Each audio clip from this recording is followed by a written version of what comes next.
ዩኬ ውስጥ ስራ የለም የምትሉ ሰዎች ዛሬም ሌላ የኤጀንሲ ስራ ስሰራ አሳያችኋለሁ።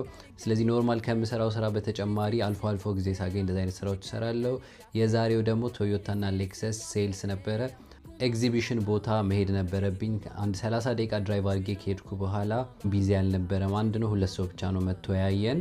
ስለዚህ በቃ ዞር ዞር እያልኩ ኖርማሊ ሰው ከፍሎ የሚገባው ኤግዚቢሽን ስለነበረ ዞር ዞር እያልኩ ምን እንዳለ እያየው ነበረ።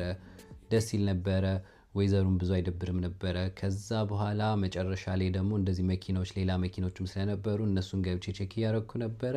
ሳላስበው ቀኑ ሄደ። ከዛ ቤት የተመለስኩ።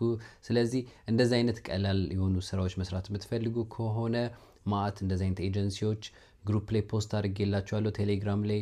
እነሱን አፕላይ በማድረግ ከዛ ደግሞ ማስታወቂያ ሲያወጡ ተከታትሎ አፕላይ በማድረግ ማግኘት ትችላላችሁ ማለት ነው። እንደዚህ አይነት ቪዲዮ ማየት የምትፈልጉ ከሆነ ፎሎ ማድረግ እንዳትረሱ። ይመቻችሁ።